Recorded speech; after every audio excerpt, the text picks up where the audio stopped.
नमोस्तु महाराज श्री। महाराज श्री, मेरा प्रश्न ये है कि क्या जीवन केवल पाप और पुण्य का ही खेल है या इसका कोई उच्च उद्देश्य भी है? यदि हाँ, तो पाप के भय और पुण्य के लोभ से ऊपर उठकर जीवन कैसे जिया जाए? देखिए, जीवन में पुण्य और पाप का महत्वपूर्ण स्थान है, लेकिन जीवन केवल पुण्य पाप का खेल है ऐसा कहना पूरी तरह सही नहीं। मेरी बात को थोड़ा गहराई से समझिएगा।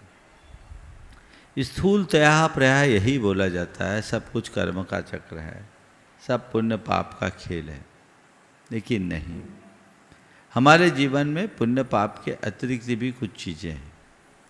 वह है नियति, वह है काल, वह है दैव, वह है स्वभाव, वह है भवितव्य। ये सब चीज़ें जुड़ती है। इनको अगर हम एक शब्द में जोड़ें तो वह है संयोग। समझिए, तो हमारे जीवन में अनेक प्रकार के ऐसे संयोग होते हैं जो पुण्य पाप से हटकर होते हैं और जीवन को वैसा बना देते हैं। उदाहरण के लिए, पार्श्वनाथ भगवान ने ऐसा कौन सा पाप किया जो उन पर इतना उपसर्ग हुआ?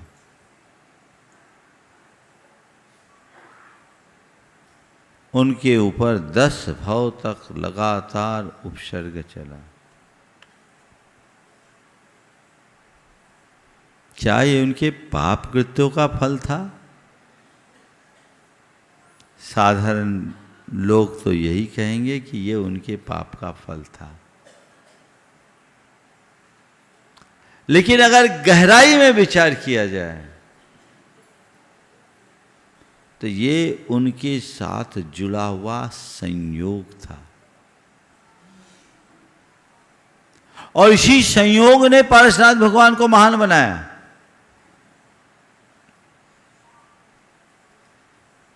रामचंद्र जी का वनवास क्यों हुआ? कोई वजह देखा अपने शास्त्रों में? बोलो।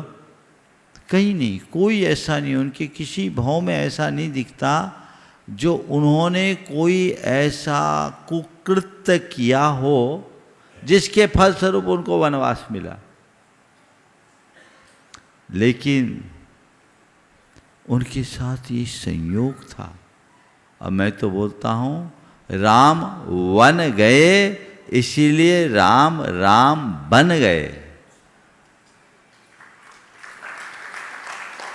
अगर वन नहीं जाते तो राम यदि राम वन नहीं जाते तो वे राम नहीं बन पाते।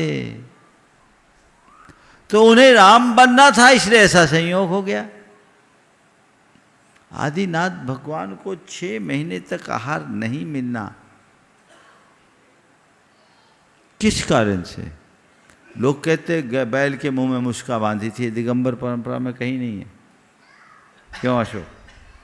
दिगंबर परंपरा में कहीं है क्या? नहीं है, ये लोक श्रुति है। पर आदिनाथ भगवान ने ऐसा कोई कृत्य नहीं किया तो भी उनके साथ ऐसा संयोग हुआ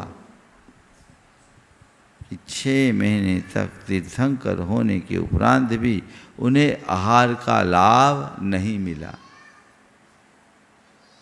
तो मैं क्या कह रहा हूं, कई प्रसंग जीवन के पुण्य पाप से हटकर संयोग से जुड़ते हैं।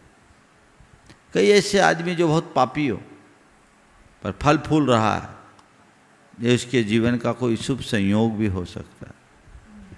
कोई ऐसा है जो धर्मी है, बहुत परेशान है, ये उसके पाप के कारण नहीं, संयोग से भी हो सकता है।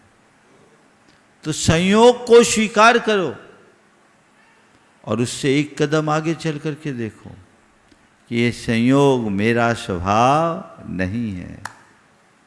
संयोग संयोग है, चाहे वो कर्मजन्य संयोग हो या अन्य नैमित्तिक संयोग, मेरी आत्मा से भिन्न है। संसार में चाहे जैसा भी संयोग क्यों ना हो, मेरा न कुछ बनने वाला है न बिगड़ने वाला है, मैं अजर अमर अविनाशी आत्म तत्व हूँ। समझ गए?